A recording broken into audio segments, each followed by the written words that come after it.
അങ്ങനെ ഫുഷിമി ഇനാനിയിൽ നമ്മൾ എത്തിയിരിക്കുന്നത് അടുത്തൊരു ഷ്രൈനിലേക്കാണ്. ഇത് ഒക്കാസാക്കി ഷ്രൈനാണ്. ഇവിടുത്തെ പ്രത്യേകത എന്താണെന്ന് വെച്ച് കഴിഞ്ഞാൽ ഇവിടെ നേരത്തെ ഫുഷിമിയിൽ മെസ്സഞ്ചേഴ്സ് ഫോക്സ് ആണെങ്കിൽ ഇവിടുത്തെ മെസ്സഞ്ചേഴ്സ് റാബിറ്റ്സ് ആണ്. അപ്പോൾ ഇത് ചൈൽഡ് ബർത്തിനും പ്രഗ്നൻസിക്കും പിന്നെ സേഫ് ബർത്തിനും ഒക്കെയുള്ള ഒരു അമ്പലമാണ്. അപ്പോൾ ഇവിടെ ഇങ്ങനെ നിറയെ റാബിറ്റ് കുട്ടന്മാരെ കാണാം. കുറേ മാർബിളിലും കല്ലിലും ഒക്കെ ഉണ്ടാക്കി വെച്ചിരിക്കുന്നു.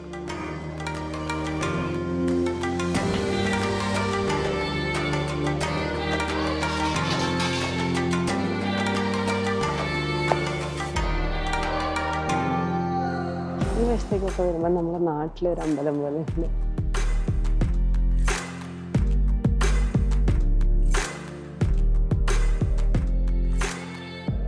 ഇതിവിടെ വരുന്ന ആൾക്കാർ അവരുടെ വിഷ് എഴുതിയിടുന്നതാണ്. ഓരോന്നിലും അതിലൊക്കെ റാബിറ്റ്സിൻ്റെ ആണുള്ളത്. ഫുൾ റാബിറ്റ് പിന്നെ ബാക്കിൽ വിഷ്. അങ്ങനെ നമ്മൾ വാങ്ങിയിട്ടോ ഇവിടെ നിന്നൊരു സൊവനിയർ. ഒരു റാബിറ്റ് കുട്ടനെ വൈറ്റും ഉണ്ടായിരുന്നു പിങ്കും ഉണ്ടായിരുന്നു. But then I chose pink. Actually അതിൽ പിങ്ക് എടുത്തു. രസമുണ്ടല്ലേ. ഇവിടെ 2 റിലീജിയൻ ആണല്ലോ ഉള്ളത്. ഒന്ന് ബുദ്ധിസവും പിന്നെ ഷിൻഡോ റിലീജിയനും. അപ്പോൾ ഈ ഷിൻഡോ റിലീജിയനിലുള്ള ആൾക്കാരുടെ ഷ്രൈൻ, അവർക്കാണ് ഷ്രൈൻ എന്ന് പറയുക.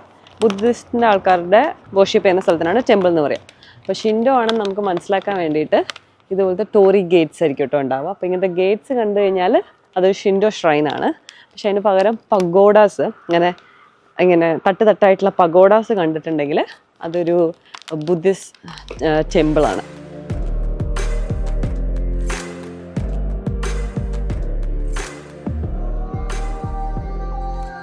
അങ്ങനെ ഫുഷിമി ഇനാരിക്കും ഒക്കസാക്കി ഷ്രൈനിന് ശേഷം നമ്മളിവിടെ ലഞ്ച് കഴിക്കാൻ വന്നതാണ്.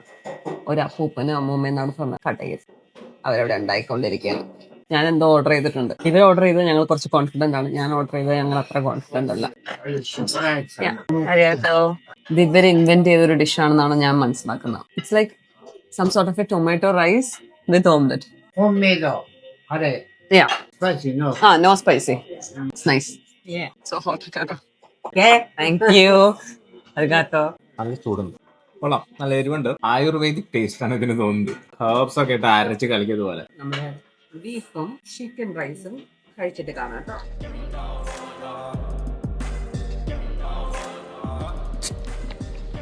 അങ്ങനെ ബില്ലൊക്കെ കൊടുത്ത് പൈസയൊക്കെ ആയിട്ട് അച്ചു വരുന്നുണ്ട്. നല്ല ഫുഡായിരുന്നു. ഇനി നമ്മൾ ഫുഡൊക്കെ കഴിച്ച് വയറ് നിറഞ്ഞ സ്ഥിതിക്ക് we are going to Nanzenji temple.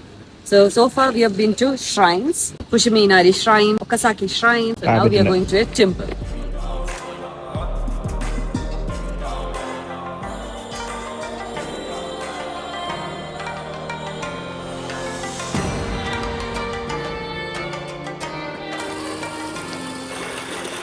എന്തൊരു ക്ലിയർ വാട്ടർ ആണ് നോക്കൂ.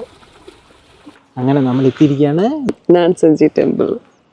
ടെമ്പിളിന് ഒരു ക്ഷാമമില്ല, ഒരുപാട് ടെമ്പിൾ കണ്ടു. ക്യോട്ടോ എന്ന് പറയുന്നത് ഒരു ട്രഡീഷണൽ കൾച്ചറൽ സിറ്റിയാണ്. അതുകൊണ്ട് തന്നെ എന്ന് പറഞ്ഞാൽ ഷ്രൈൻസും ടെമ്പിൾസും ആണ് ഇവിടെ ഏറ്റവും കൂടുതലുള്ളത്. ഒരു പഞ്ഞില്ല, ഒരു ടെമ്പിളിൽ നിന്ന് ഇറങ്ങുന്നത് അടുത്ത ടെമ്പിളിലേക്കായിരിക്കും. ഇങ്ങനെ വഴിയിൽ നമ്മളിങ്ങനെ പോകുമ്പോൾ നമ്മൾ കുഞ്ഞി കടകളൊക്കെ കാണില്ലേ, അതുപോലെയാണ് ഇവിടെ ടെമ്പിൾസും അല്ലെ ഷ്രൈൻസും കാണുക. ഇങ്ങനെ ഓരോന്നിനും ഇപ്പം എല്ലാത്തിനും ഇവർക്കുണ്ട്. ഇപ്പം പ്രൊഫഷണലായിട്ട് മുന്നേറാൻ ഒരു ടൈപ്പ് അമ്പലം, ഫാമിലി ലൈഫിൽ ഒരു ടൈപ്പ് അമ്പലം. ഇപ്പം നമ്മൾ നേരത്തെ പോയതെന്ന് പറഞ്ഞു കഴിഞ്ഞാൽ ചൈൽഡ് ബർത്തിന് ഒരു അമ്പലം, ഗർഭം, അങ്ങനെ എന്ത് കാര്യം പറഞ്ഞോട്ടെ അതിനൊക്കെ ഇവർക്ക് അതിൻ്റെതായ അമ്പലങ്ങളുണ്ട്. നമുക്കൊക്കെ കൂടെ നമുക്കുണ്ട്. എനിക്കറിയാവുന്നതെന്ന് പറഞ്ഞു കഴിഞ്ഞാൽ സരസ്വതി ക്ഷേത്രം പഠിക്കാനുള്ളതും പിന്നെ മറ്റേ ദുർഗയുടെയും. അപ്പൊ അതുപോലെ തന്നെ ഇവർക്കും കുറെ അങ്ങനത്തെ ഭയങ്കര രസമാണ് ഇവിടെ. ടെമ്പിളിന്റെ തൊട്ടടുത്തൊരു സെൻ ഗാർഡനും. ഇത് ഇവിടുത്തെ ഫേമസ് ആയിട്ടുള്ള ഒരു അക്വാഡക്റ്റ് ആണ്, ലേക്ക് ബിവ ലേക്കിലെ one of the biggest lake in ജപ്പാനാണ്. അപ്പൊ അവിടെ നിന്നാണ് വെള്ളം എടുത്തിട്ട് വരിക ഇതിലൂടെ ഇങ്ങനെ.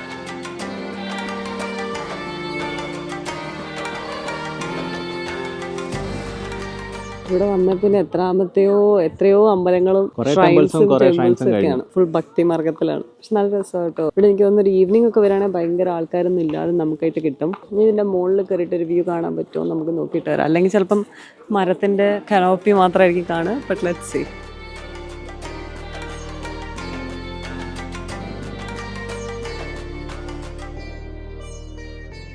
മരം വിട്ടൊരു കളിയില്ല കേട്ടോ ഇവർക്ക്. മരത്തിന്റെ എന്തോ ഒരു വലിയ സ്ട്രക്ചേഴ്സ് ആണ് ഇത്. ഇവിടുന്ന് നമുക്ക് ഏകദേശം ക്യോട്ടോ സിറ്റി മൊത്തത്തിൽ കാണാം. നല്ല രസമുണ്ട്. ജപ്പാനിലെ ഏകദേശം 90% ആൾക്കാരും ഇങ്ങനത്തെ സിറ്റികളിലാണ് താമസിക്കുന്നത്. ബാക്കിയെല്ലാം ഇപ്പം ഇതുപോലത്തെ മലയും കുന്നും ഒക്കെ അവര് അൺടച്ച്ഡ് ആയിട്ട് ഏകദേശം അതുപോലെ തന്നെ മെയിൻറ്റെയിൻ ചെയ്തിരിക്കുകയാണ്. ഒരു പ്രകൃതിയായിട്ട് ഭയങ്കര ക്ലോസ് ആയിട്ട് ജീവിക്കുന്ന ആൾക്കാരാ. ഇതൊക്കെ ഉണ്ടാക്കിയിരിക്കുന്നതൊക്കെ വുഡൻ സ്ട്രക്ചേഴ്സും മരം കൊണ്ടൊക്കെ തന്നെയാണ്. പക്ഷെ ഇവരൊരിക്കലും മരമൊക്കെ മുറിക്കുമ്പോൾ ഫുള്ളായിട്ട് അടിയിൽ നിന്ന് വേരോടെ പിഴുത് വേരും കൂടെ അങ്ങ് ഉപയോഗിക്കാമല്ലോ എന്ന് വിചാരിച്ചല്ല അവർ പറിക്കുക. ആ മരത്തിന് പിന്നെയും വളരാനുള്ള ഒരു തടി അവിടെ ഇട്ടിട്ടാണ് അവർ മരം മുറിക്കുള്ളൂ. ഇവര് പണ്ട് ഉണ്ടാക്കിയിട്ടുള്ള ബിൽഡിങ്സും അതുപോലെ അന്ന് ഉണ്ടാക്കിയ സ്ട്രക്ചേഴ്സ് ആണ് ഇതൊക്കെ കേട്ടോ. അപ്പൊ അത് അതുപോലെ തന്നെ വെച്ചിട്ട് അവർ പുതിയതൊക്കെ ആഡ് ചെയ്യാന്ന് പറഞ്ഞു കഴിഞ്ഞാൽ അതേ രീതിയിൽ തന്നെ ചെയ്യും. അല്ലാതെ ഇന്നത്തെ കാലത്ത് ഇവിടെ കോൺക്രീറ്റ് സാധനമൊന്നും ഇല്ലായിട്ടില്ലല്ലോ. കോൺക്രീറ്റിന്റെ ഒരു 10 കെട്ടിടം അവിടെ ഉണ്ടാക്കി വെച്ചു. അങ്ങനെയൊന്നുമല്ല. ആ കാലഘട്ടത്തിൽ എന്താണോ ഉള്ളത് അതിന് പറ്റുന്ന സാധനത്തിനെ അതുപോലെ പ്രിസർവ് ചെയ്യാൻ വേണ്ടിയിട്ട് അതിന്റെ കൂടെ കുഞ്ഞു കുഞ്ഞു ആഡ് ഓൺസ് പോലെ ചെയ്യാണ് ചെയ്തത്. ഇവർക്ക് നമ്മളേക്കും കുറച്ചും കൂടെ സൗകര്യത്തിലുള്ള ബിൽഡിംഗ് ഒക്കെ ഉണ്ടാക്കാൻ പൈസ ഇല്ലായിട്ടല്ലേ. പൈസ ഇല്ലാഞ്ഞിട്ടൊന്നല്ല. പക്ഷെ ഇതിനെ ഇങ്ങനെ അവരുടെ കൾച്ചറിനെ ഭയങ്കര മുറുകെ പിടിച്ച് അതിനെ മറ്റുള്ളവരെ കാണിച്ച് കൊടുക്കാൻ വേണ്ടി ആഗ്രഹിക്കുന്നവരുമാണ്. ഇത് കാണുമ്പോൾ നമ്മുടെ ബാക്കിലൊരു സാമുറായി ഫിലിം നടക്കുന്ന പോലെയില്ലേ. ഞാൻ ഈ അടുത്താണ് ഒരു സിനിമ കണ്ടത്, ദ ലാസ്റ്റ് സാമുറായി. അതിലെ ലൊക്കേഷൻ പോലെ ഉണ്ട്. അപ്പൊ നമ്മളിങ്ങനെ റിയാലിറ്റിന്ന് പറിച്ചു കൊണ്ടുവന്നിട്ട് ഇവിടെ ഇങ്ങനത്തെ ഒരു സ്ഥലത്ത് ഒരു ഡ്രീമി പ്ലേസിൽ കൊണ്ടുപോയിട്ട് ഡച്ച് സ്റ്റേഴ്സ് ഇറങ്ങാൻ നമുക്കിതൊക്കെ എന്തല്ലേ. നമ്മളിപ്പോൾ കണ്ട നാൻസെൻജി ടെമ്പിളിന്റെ ഗേറ്റ് ആണ് കേട്ടോ ഇത്. ടെമ്പിളിനേക്കാളും വലിയ ഗേറ്റ്. ഭയങ്കര മാസീവ് ഹ്യൂജ് സ്ട്രക്ചർ അല്ലേ. അതിൻ്റെ മൊത്തത്തിൽ വുഡിലാണ് ഉണ്ടാക്കിയിരിക്കുന്നത്. ഏതായാലും 2 ഷ്രൈനും ഒരു ടെമ്പിളും കണ്ട സ്ഥിതിക്ക് നമുക്ക് ഒരു ടെമ്പിളും കൂടെ കണ്ട് ഈക്വലാക്കിയാലോ. വായോ.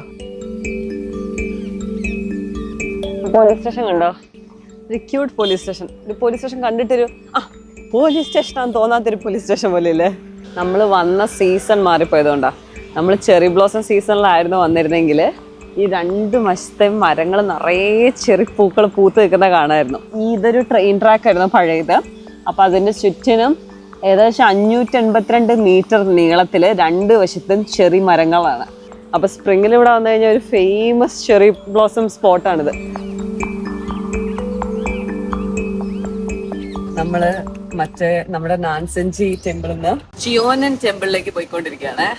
അപ്പം അത് നല്ലൊരു വാക്കായിരുന്നു. എന്ന് വെച്ചാൽ ബേസിക്കലി നമുക്ക് നടക്കണമെങ്കിൽ നടക്കാം, പക്ഷെ നടന്ന് അട്ടപ്പ് തെറിക്കും. എനിക്ക് തോന്നുന്നത് കിലോമീറ്റേഴ്സ് ആൻഡ് കിലോമീറ്റേഴ്സ് ആണ് നടന്നിട്ടുള്ളത്. എനിക്ക് ഇപ്പൊ എന്റെ കാലൊന്നും നല്ല തോന്നുന്നത്. എന്തോ ഒരു മെഷീൻ വെച്ച് ഞാനിങ്ങനെ നടക്കുക. എത്രയോ നടന്നു. ഫുഷിമി ഇനാര തന്നെ എത്ര കിലോമീറ്റർ ഉണ്ട്. അത് ചെയ്തു, പിന്നെ ഇതൊക്കെ ചെയ്തു. രാത്രിയാകുന്ന ക്രാഷ് ആവും. നമ്മൾ പ്ലിങ് ആയിരിക്കാണ് ഗൈസ്. ചിയോന്യൻ ടെമ്പിൾ കാണാൻ വന്നപ്പോൾ ടെമ്പിൾ അടച്ചു. ടെമ്പിൾ അടയ്ക്കാന്ന് പറഞ്ഞു കഴിഞ്ഞാൽ ഇവര് ഗേറ്റ് അടച്ച് പോകുന്ന ഞാൻ വിചാരിച്ചില്ല. നമുക്ക് ആ സൈഡിലൊക്കെ പോയി കാണാന്ന്. ഇല്ല, കാണാൻ പറ്റില്ല. രാമൻകുട്ടി കുറച്ച് തളർന്നു കേട്ടോ. ഓക്കെ, അപ്പം നമ്മുടെ ചിയോണിൻ ടെമ്പിൾ പ്ലിങ് ആയ സ്ഥിതിക്ക് നമ്മൾ വിചാരിച്ചതിന്റെ തൊട്ടടുത്തുള്ള ഒരു ജാപ്പനീസ് ഗാർഡനിൽ വരാന്ന്. അപ്പം ഇവിടെ ഇങ്ങനെ കുറെ വെള്ളവും പാറക്കഷ്ണങ്ങളൊക്കെ ഉണ്ട്. അപ്പൊ എന്താന്ന് വെച്ചാൽ ഈ റോക്സ് റെപ്രസെന്റ് ചെയ്യുന്ന മൗണ്ടനെയും വാട്ടർ റെപ്രസെന്റ് ചെയ്യുന്ന ഓഷ്യനെയാണ്. ഇതിൽ തന്നെ ഇങ്ങനെ ആർച്ച് ബ്രിഡ്ജസും കുഞ്ഞി സ്ട്രക്ചേഴ്സ് ഒക്കെ ഇതിന്റെ ഭയങ്കര ഭാഗമാണ്.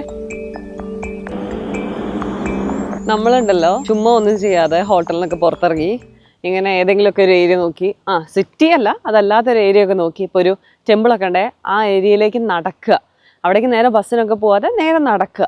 അപ്പോൾ ആക്ച്വലി ഭയങ്കര രസമുള്ള കുഞ്ഞി നമ്മളിപ്പം ഗൂഗിളിലൊന്നും കാണാത്ത അല്ലെങ്കിൽ യൂട്യൂബ് വീഡിയോസിലൊന്നും കാണാത്ത കുറേ ടെമ്പിൾസും ഷ്രൈൻസും ഇതൊരു രസമുള്ള ഒന്നുമില്ല. വലിയ മരങ്ങൾ തന്നെ. ഈ നെതർലൻഡ്സിൽ കൺട്രോൾ വി അല്ലാത്ത മരങ്ങളൊക്കെ കാണാം. ഐ മീൻ വെതറും കൂടെ അനുകൂലമായതുകൊണ്ടാണ് നമുക്കിത് ഇത്ര ഇഷ്ടപ്പെടുന്നത്. But it's so perfect.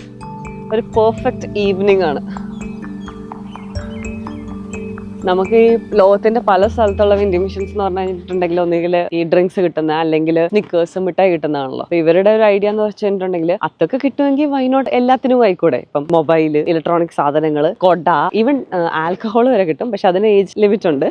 Pet vending machine. അപ്പൊ ഇതിന് പറ്റുമെങ്കിൽ ബാക്കിയുള്ളതിനെ കൂടെ പറ്റിക്കൂടെ എന്നുള്ളതാണ്. കൂൾ ഡ്രിങ്ക്സ് മാത്രമല്ല, ചില വെൻഡിങ് മെഷീനിൽ നമുക്ക് ഹോട്ട് ഡ്രിങ്ക്സും കിട്ടും. ഇവിടുത്തെ കുട്ടികളുടെ ഒരു വിനോദമാണ് ഇങ്ങനത്തെ എന്തെങ്കിലും പ്രാണികളെ പെറ്റാക്കി വെക്കുന്നത്. അപ്പൊ അത് വരെ കിട്ടുന്ന വെൻഡിങ് മെഷീൻസ് ഉണ്ട്. പിന്നെ ഇതാ ബേസിക്കലി ആൾക്കാരുടെ ട്രസ്റ്റ് ഉള്ളതുകൊണ്ടാണ് നടക്കുന്നത്. അല്ലെങ്കിലും ഈ മൗണ്ട് ഫിജിയുടെ മുകളിൽ വരെ ഇങ്ങനത്തെ വെൻഡിങ് മെഷീൻസ് ഉണ്ട്. ഇവിടെ ഏകദേശം ജപ്പാനിലെ മൊത്തത്തിൽ 5.5 മില്യൺ വെൻഡിങ് മെഷീൻസ് ഉണ്ട്. Straight out of a ninja അല്ലെങ്കിൽ straight out of a samurai movie എന്ന് പറയാൻ പറ്റും അല്ലേ? ദ ലാസ്റ്റ് സാമുറായോ അല്ലെങ്കിൽ മറ്റേ ഇപ്പൊ റീസെന്റ് ആയിട്ട് ഇറങ്ങിയ മറ്റേ ഷോഗൺ സീരീസ് ഇല്ലേ, ഷോഗൺ സീരീസിലൊക്കെ കണ്ട പോലെ അതേപോലെ ഇരിക്കണ സ്ഥലം. അപ്പോൾ ഒസാക്കയിലാണ് മറ്റേ ഷോഗണൊക്കെ കാണിച്ചിരിക്കുന്നത്. എന്താ ഒസാക്ക കാസിൽ അവിടെ ആയിരുന്നല്ലോ. തൊട്ടടുത്ത് വലിയൊരു മരം കണ്ടാൽ നമ്മുടെ നാട്ടിലൊക്കെയുള്ള പഴയ വലിയ മാവ് പോലെ ഇരിക്കുന്ന മരം, അതിനെ കേട് വന്നിട്ട് അതിനെ മുറിച്ച് കളയല്ല, അതിനെ പ്രൊട്ടക്ട് ചെയ്ത് എങ്ങനെ അതിനെ മെയിൻറ്റെയിൻ ചെയ്ത് കൊണ്ടുപോകാന്നുള്ള രീതിയിൽ അതിനെ നന്നായി നോക്കുന്നുണ്ട് അവർ.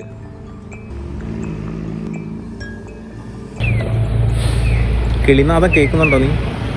കേൾക്കുന്നുണ്ട്. ഈ കിളി എന്താണെന്നറിയോ? നമ്മളിവിടെ സീബ്ര റോഡ് ക്രോസ് ചെയ്യുന്ന സമയത്ത് ബ്ലൈൻഡ് ആയിട്ടുള്ള ആൾക്കാർക്ക് കേൾക്കേണ്ടിയിട്ടുള്ള കിളി നാദമാണ്. ഈ കീ കേട്ട് കഴിഞ്ഞാൽ ഓക്കെ പച്ചയായി എന്നാണ് അർത്ഥം. അതായത് നിൽക്കാൻ നേരത്ത് ഒന്നിങ്ങനെ അതിൻ്റെ ടോണൊന്ന് മാറും. പക്ഷേ ഈ കിളി സൗണ്ട് ഇപ്പോൾ കേട്ട് ഇപ്പോൾ ശീലമായി ഇവിടെ വന്നിട്ട്. ഇപ്പം കിളി കരയുമ്പോൾ ഏത് സിഗ്നലാണ് മാറിയതെന്ന് മനസ്സിലാവില്ല. പെട്ടെന്ന് സിഗ്നൽ മാറി നോക്കുമ്പോൾ നമ്മുടേതായിരിക്കില്ല, തൊട്ടപ്പുറത്തായിരിക്കും. നമ്മുടെ നറൂട്ടോയിലെ വില്ലൻ അത് അവിടെ കോട്ടൊക്കെ ഇട്ട് വെക്കുന്നു. ആ കച്ച്കി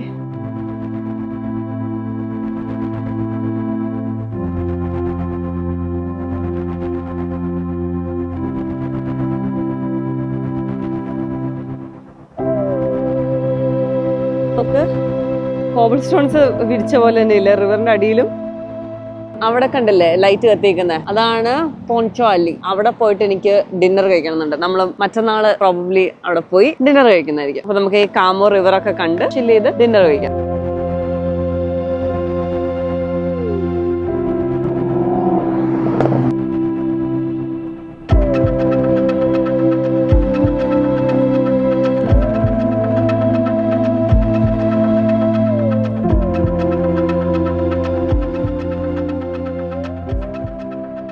ഇത് ഇവിടുത്തെ ഒരു തിങ്ങാണ്.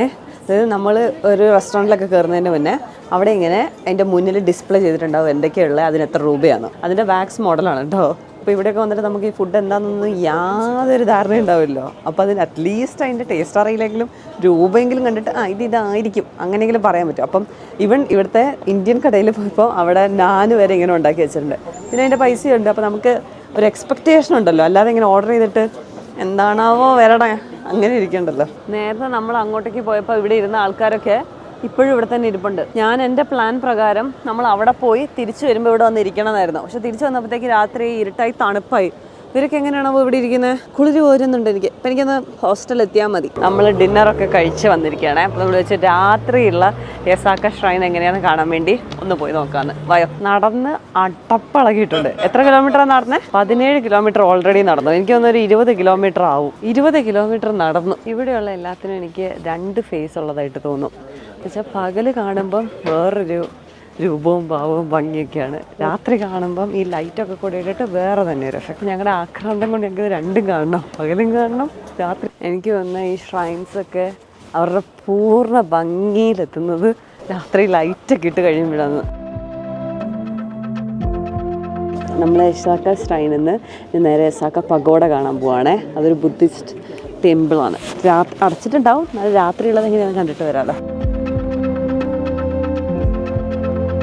നേരെ നട്ടപ്പാതിരി ഇതാ ഈ കിയോൺ ഏരിയ നമുക്ക് മാത്രം.